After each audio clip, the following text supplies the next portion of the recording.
mulheres eram forçadas, né, a cuidar da família, né, assim, forçadas e incentivadas e moldadas ao longo da vida, porque já dizia Simone de Beauvoir que não se nasce mulher, torna-se. Isso fazia com que elas pegassem o dinheiro e reaplicassem nas famílias, né, nos filhos, comprando comida, comprando roupa, remédio, e isso fez com que a fome crônica, né, da Índia acabasse e aí ele ganha o Prêmio Nobel de Economia, se eu não me engano, acho que na década de 90, tá? Só que assim, gente, esse seria, né, o bolo onde está a teoria do marcha 100. Então, a gente precisa garantir para as pessoas a capacitação e que elas tenham também a liberdade para fazer isso. E como é que a gente faz? Né, que vocês podem ver que não é exatamente, ele não vai usar um experimentozinho mental, ele não vai utilizar de uma historinha, ele está muito pensando, ele traz muitos exemplos práticos nos livros dele. Ele dá inclusive um exemplo das escolas nas zonas rurais da Índia. Né? Qual era o problema? A gente não, porque nós não somos indianos, mas se tinha na Índia o problema das crianças nas zonas rurais elas não conseguirem estudar, né? E principalmente as meninas. E aí, para acabar com isso, o poder público chegou e disse: tudo bem, então eu vou dar escola pública para esse povo. E chegava lá na zona rural e colocava as escolas, né, nas comunidades. O que acontecia? Tinham duas coisas, dois aspectos. As famílias, ainda muito apegadas a uma ideia de papéis de gênero, só mandavam os meninos e as meninas tinham que ficar em casa sem receber educação formal, cozinhando, lavando, passando, cuidando da roça da família, né? E aí isso era um ciclo que alimentava o quê? A pobreza dessas mulheres, porque elas não conseguiam trabalhar, a violência, porque muitas não podiam se separar dos seus maridos, porque a família não iria aceitar, né, se separassem. E se continuassem ali, elas continuavam sendo humilhadas, estupradas e violentadas, né, fisicamente. E, por um outro lado, elas também não saíam, porque como elas não podiam trabalhar, muitas não sabiam nem ler e escrever, elas iam viver de quê? A morrer de fome? Né? Então, isso fomentava um ciclo de desigualdade entre os gêneros. As mulheres não podiam trabalhar, não podiam estudar, tinham que se submeter, serem dependentes, né, de outras pessoas sempre. Tá? Então isso era um problemão. Aí foram construídas as escolas e só os meninos foram estudar. E aí a galera lá na Índia começou a pensar e o Amartya Sen disse assim, ó, seguinte, a gente precisa começar a quebrar esse ciclo, né? E a gente precisa incentivar que essas meninas passem a estudar. Beleza, algumas famílias começaram a abrir mais a mente, começaram a pensar, não, realmente a gente precisa cuidar disso. E aí as meninas foram mandadas para a escola. O que aconteceu? As meninas começaram, né? Começou-se a ter muitos casos de estupro da hora que a menina saía de dentro de casa no caminho para a escola. Então, esse caminho era muito perigoso para as meninas. Muitas eram estupradas, eram simplesmente raptadas e estupradas. Até que, assim, há uns 5 ou 10 anos atrás, tinha notícia, eu acredito que 5 anos atrás, ou talvez um pouco mais, das mulheres que eram uma patrulha cor-de-rosa, que elas vinham, e é muito curioso, elas vinham até com umas varas de bambu. Quem já apanhou de vara de bambu sabe que dói pra porra. Elas acompanhavam as meninas, né? E elas ficavam com a vara de bambu. E se o cara pulava pra tentar, né, pegar a menina pra fazer lá o que ele queria fazer, elas sentavam-lhe a vara de bambu no cara. Então percebam, será que só a gente dá o bem básico é o suficiente? Não. Será que só a gente dá o recurso, como foi no caso do primeiro Bolsa Família indiano, resolve? Não. Tá? A gente precisa tornar os indivíduos livres e para tornar livre, eu preciso olhar para a situação da pessoa e saber o que está faltando ali para preencher. tá? Então, basicamente, gente, essa seria a teoria do Amartya Sen. Ele está dizendo o seguinte, ó, capabilidade, né? É a junção da capacidade de você saber fazer, mas também poder fazer, escolher fazer, né? Então eu preciso eliminar o máximo possível as situações que me proíbem, que não me deixam, seja tacitamente ou seja expressamente, de fazer as coisas que eu quero fazer, tá? Só que aí isso gera um probleminha, tá? Percebam que eu falo o tempo todo de escolha, né? Então, por exemplo, eu sei falar inglês, eu escolho ir morar fora e trabalhar utilizando o inglês, não a minha língua materna que é o português, beleza. Mas e quem não pode escolher? Como é que fica? Aí vocês vão dizer assim, não, professora, mas aí a gente vai alargar as possibilidades das pessoas escolherem. Ok, mas tem pessoas que nem se você alargar elas podem escolher. Quer saber? Pessoas que têm doenças mentais incapacitantes. Incapacitantes no sentido de, tipo assim, de tomar decisões, né? Uma pessoa que tem, por exemplo, esquizofrenia e tá num episódio da doença. Ou então uma pessoa que tá em coma. Aí vocês vão dizer, ah, professora, mas aí é muita piração.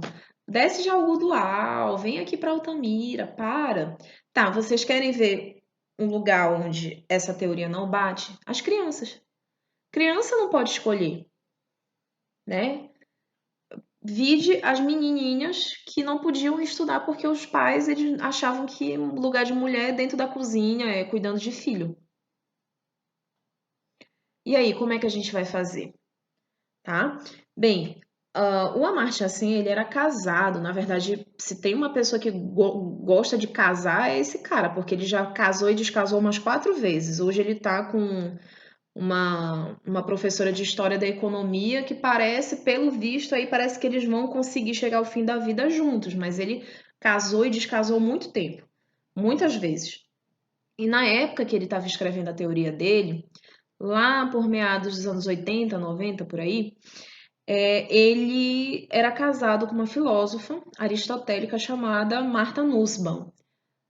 Ninguém mais nem menos do que a Martha Nussbaum, tá? Se vocês não conhecem, deem um Google, porque a mulher é o bicho, tá? Assim, ela é muito polêmica, porque ela é uma filósofa aristotélica, mas ela é sensacional. Quem gosta de discutir, né, nessa vibe mais aristotélica, vai se fazer lendo os livros dela.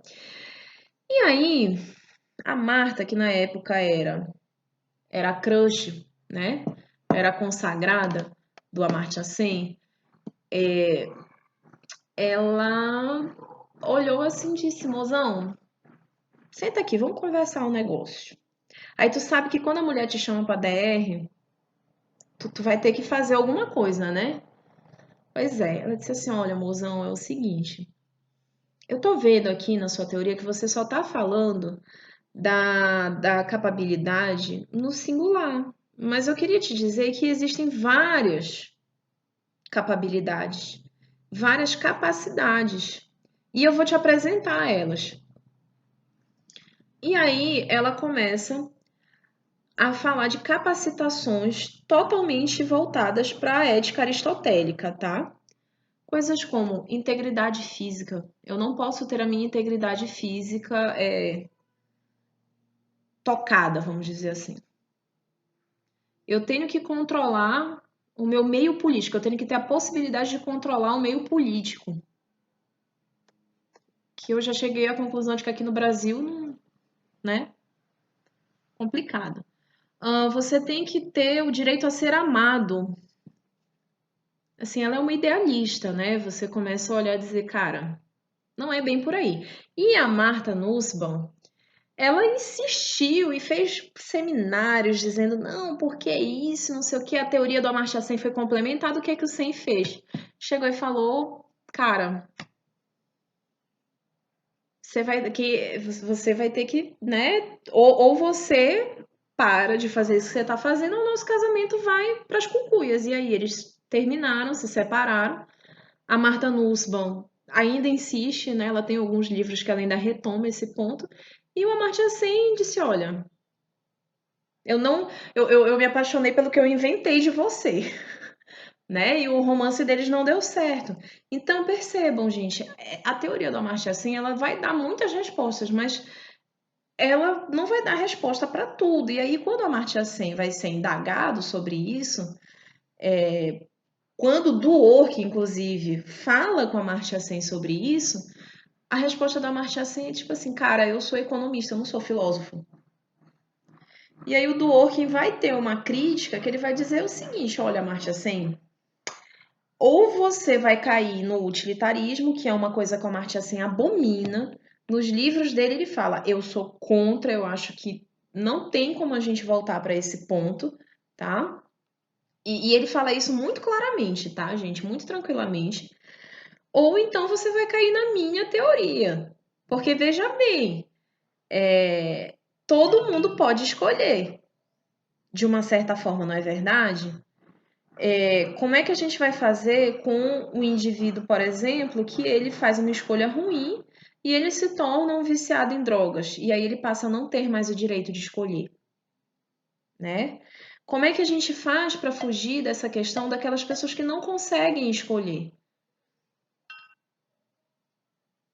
Essa é a crítica do Dworkin, para dizer, olha, o Amartya Sen chegou num beco sem saída, ele não consegue trazer nenhuma resposta sem ele cair no utilitarismo, que é o fato dele dar uma utilidade àquilo que é recebido, né? E ele abomina essa ideia, e ele também não quer cair no mesmo ponto onde o Dworkin cai, né?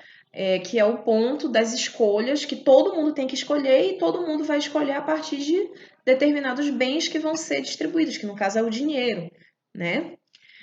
E, inclusive, o Dworkin, ele fala, olha, eu aprimorei, eu trouxe essa ideia de ter redes de proteção, como, por exemplo, um seguro imposto de renda, porque eu sabia que somente a minha ideia de dar o dinheiro para as pessoas não era o suficiente. Só que, infelizmente, a gente vai ter indivíduos que a gente não vai conseguir colocar lá em cima. Paciência, a vida é assim. E a responsabilidade, ela é o que a gente pode fazer de melhor para as pessoas. Pois bem, essa é uma crítica. E como é que a gente vai falar de teoria da justiça que contempla só quem são os indivíduos adultos sãos, né? E tira todo o resto desse bolo. Então, por exemplo, criança, o Amartya Sen diz, olha, é isso aí que a gente tem, tá? Doentes mentais que estão no estado onde eles não podem escolher. Paciência, também não vão poder entrar na minha teoria. E os animais? Por que não, gente? Aí vocês vão dizer, professora, a senhora está surtando, né? Pelo amor de Deus. Não, gente, será que é justo eu, por exemplo, tá andando na rua, ver um gato, pegar uma pedra e atirar no gato? Dar uma de Dona Chica? Óbvio que não, né? Então, quando a gente fala de teoria da justiça, gente, lembrem-se que não é só distribuição de recursos, é como isso vai acontecer e o que que a gente vai fazer disso, né? Inclusive com relação aos seres que não necessariamente são seres humanos. A Bolívia, ela tem na Constituição, ela transformou a natureza, trouxe a natureza para um status de pessoa, né? Então, a natureza, tem até a teoria da Pachamama, é o nome dessa teoria, né, que alguns países andinos usam, muito influenciado pelos estudos multiculturais, né, que tem nesses países e que o Brasil, assim, apesar de ter algumas poucas pessoas que fazem isso dentro do direito, mas ainda é muito incipiente. Se você ferir a natureza ela tem direito a ser defendida no tribunal como se ela fosse uma pessoa. Então, você vai ter que pagar indenização, você vai ter que fazer retratação, o caramba, né? Então, qual é o problema? Não só do Amartya Sen, tá, gente? Mas é um problema assim que o Amartya Sen ele se esquiva de resolver, tá? E só vocês devem estar com dúvida agora com relação ao exemplo da escola, tá? Mas o exemplo da escola ele ilustra bem isso. tá certo? Porque o Amartya Sen, ele ajudou muito essa questão da fome, né, e outros aspectos da desigualdade na Índia, mas essa questão da política das escolas já não foi na época que ele estava lá influenciando esse debate, tá bom? Então, tem algumas limitações aí, que seria justamente a questão da limitação dos pais, né, que não querem que as crianças estudem. Ele comenta isso no livro dele, tá? Eu acho que é na Ideia de Justiça, tá? Mas ele não influenciou diretamente essa coisa da política de construção das escolas, tá bom? Então, como é que a gente vai pensar uma teoria da justiça? Assim, e percebam todas as teorias da justiça liberais, ou seja, o utilitarismo, né, com John Stuart Mill, e o igualitarismo, que aí a gente tem 3 autores que trabalham essa ideia, que é o Rawls, que ele que inaugura essa tradição, o Dworkin, que tenta aprimorar a ideia do Rawls fazendo críticas, e o Amartya Sen, que critica esses dois aqui, esse aqui critica esse aqui, e eles ficam brigando eternamente até o dia da morte do Dworkin. São todas teorias pautadas na racionalidade. Então, eu estou pensando que o indivíduo vai ser minimamente racional, minimamente, né? E que se ele não for, ele vai sofrer as consequências por isso. Só que atribuir uma racionalidade não necessariamente é a realidade, né, que a gente vive. E aí a gente precisa focar em outros pontos da justiça, né? A justiça ela tem outros aspectos. Não é só dinheiro, não é só bens, né? Onde é que entra, por exemplo, o contexto psicológico onde a pessoa se insere, tá? Se você for pegar os dados, gente, e é a realidade, assim, os números não mentem, os dados não mentem, contra fatos não há argumentos, né? Já se diz. Por exemplo, transexuais são muito, muito, muito mais. Como é que eu posso dizer? Eles são muito mais suscetíveis a se tornarem trabalhadores do sexo do que se você fizer uma comparação com gays cisgêneros, tá? Que não fazem a transição do sexo biológico ou não assumem uma identidade de gênero diferente daquela que o corpo, né, tradicionalmente tem, e muito mais suscetíveis do que mulheres, né? Se você for comparar as populações, aqui é uma taxa maior de pessoas que se tornam profissionais do sexo. E por que isso? Porque existe uma barreira, e essa barreira, gente, ela não está na lei. Não tem uma lei proibindo o transexual de ser professor. É uma barreira estrutural, tá? A gente vai ver isso, essa coisa de racismo estrutural e tal. É uma barreira que faz parte da estrutura das nossas instituições, né? E ela é uma barreira que a gente não vê, não consegue tocar, mas a gente sabe que ela existe. Quantos de vocês que estão me assistindo conhecem um transexual? Quantos aceitariam no seio da sua família uma pessoa com esse caminho de vida, né? E assim, para muitos agora vão olhar, eu não quero conversar sobre isso, não sei o quê, mas filhão, ciência política, né? A gente tem que falar de coisas que às vezes a gente não quer falar. E esse desconforto é bom, significa que a gente está abrindo o nosso horizonte, né? Então, isso é uma questão. Aí a gente vai ver, por exemplo, por que que as mulheres ganham menos do que os homens? É porque o nosso trabalho é de menor valor? Não. Os dados apontam que geralmente as mulheres elas acabam escolhendo profissões que são menor remuneradas. Mas por quê? Porque existe um padrão, né, de comportamento que nos é atribuído. E também a nossa criação. Aí muitos falam, mas professora, a biologia da mulher e do homem é diferente. Eu não tô falando disso, cabeção. Eu tenho o mesmo número de neurônios que tu, tá? Se a gente fizer a contagem dos neurônios, todo mundo aqui tem a mesma. O cérebro tá pesando a mesma coisa, a não ser que a tua cabeça seja gigante. Que não é, eu acredito que não seja o caso. Mas a massa encefálica de todo mundo aqui pesa o mesmo. E retiradas as questões biológicas, existe sim um amoldamento do gênero. né? Se você for ver, por exemplo, as Forças Armadas, a grande maioria é homem, mas por quê? Existe toda uma questão, né, de que o homem ele tem que ir para o alistamento obrigatório. Em Israel não é assim, né? O alistamento obrigatório ele é para os homens e para as mulheres, né? E isso são várias questões aí, muitos homens dizem, vocês querem igualdade, mas não querem alistamento obrigatório. Aí as feministas respondem assim, não era nem para a gente ter o alistamento obrigatório, não era nem para o homem ser forçado a fazer isso, primeiramente, né? Já começa por aí a discussão. Mas percebam que existem muitos outros aspectos que eles não falam sobre dinheiro ou não falam sobre bens básicos necessariamente. Eles falam sobre aspectos que são até alheios à ciência jurídica, que não é tipo você positivar na lei. Por isso que eu sempre digo que o direito, a lei, ela é o resultado de muita coisa que vem antes, tá? E aí, gente, isso eu acredito que a gente consegue inaugurar a nossa próxima unidade, tá? Na nossa próxima unidade, eu vou até abrir aqui o pitch para explicar para você, já fazendo uma ponte com a próxima aula.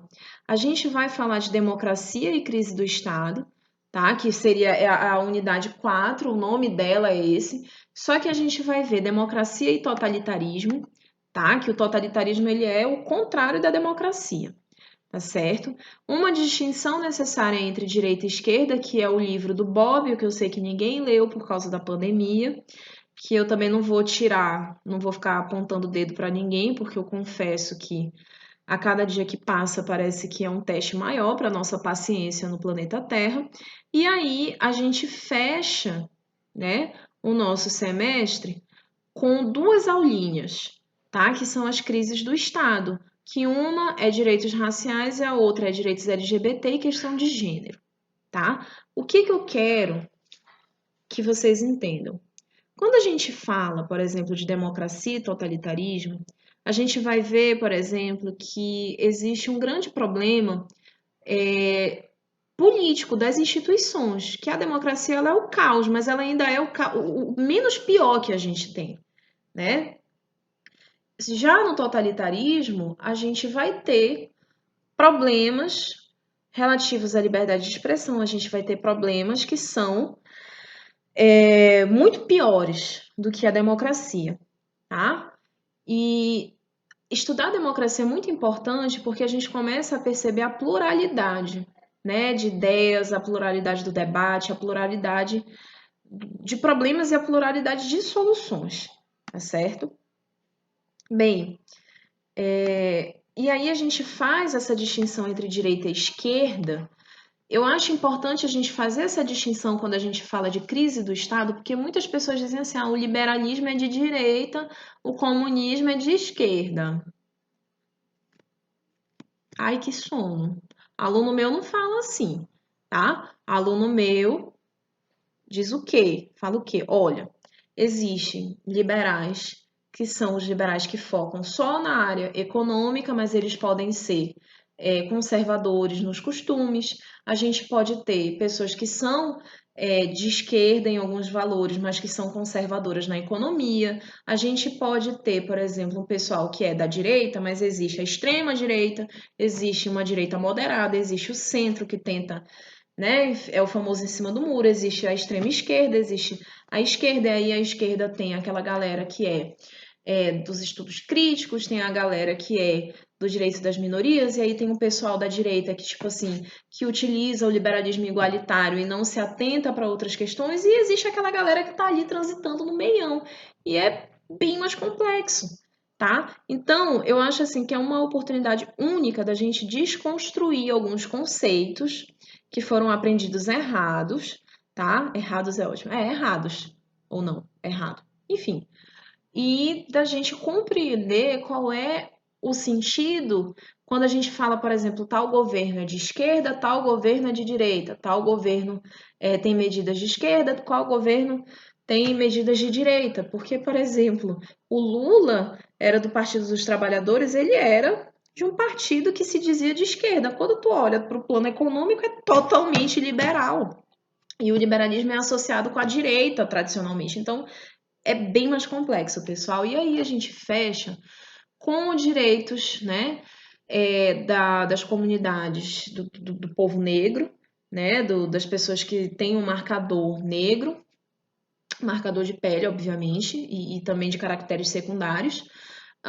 E isso vai ser importante para a gente compreender como as teorias da justiça, as liberais, né, muitas vezes elas falham em atender essas pessoas e qual é a proposta, né, então, dessas populações, e também com relação aos LGBT e a questão de gênero, porque, gente, questão de gênero não é só mulher. Lógico que o feminismo ele é voltado para as mulheres, mas deixa eu falar uma coisa para vocês. O feminismo ele também luta pela desconstrução dos padrões destrutivos do machismo. Quantos de vocês meninos não quiseram desabafar com alguém e aí vocês escutaram assim: ah, isso não é coisa de macho, isso é coisa de viado, vira homem. E aí o que é que o homem faz? Enche a cara, vai no bordel, fuma pra caramba, aí fica represando tudo, aí faz o quê? Começa metendo resposta torta para a esposa, aí depois fica com raiva, aí depois começa a manipular e aí depois faz o quê? Começa a agredir, né? E todo mundo sabe que a agressão contra a mulher é uma coisa muito séria, mas ela não nasce do nada, ela vem dos abusos que esse homem passou, abusos emocionais, psicológicos, físicos, que são impostos aos homens. Então, quantos dos meninos aqui já não quiseram, por exemplo, fazer uma gentileza para alguém, ou então desabafar, chorar, se emocionar, dizer, ei, isso é coisa de maricota, tu tem que vira homem, rapaz. Pois é, então acho que a partir de agora é interessante a gente pensar homens e mulheres não como inimigos, mas como pessoas que são afetadas de forma desigual por um problema muito sério, né? Eu acho que o feminismo, na verdade, é isso. Ele vem para emancipar as mulheres, mas os homens também acabam se beneficiando em muito, né? E é por isso que eu acho melhor falar estudos de gênero, porque a gente vai ver como os padrões de gênero eles afetam negativamente tanto homens quanto mulheres, né? Muito mais as mulheres, mas os homens também sofrem muito, tá bom? Então é isso, e a gente se vê na próxima aula. Tchau, tchau.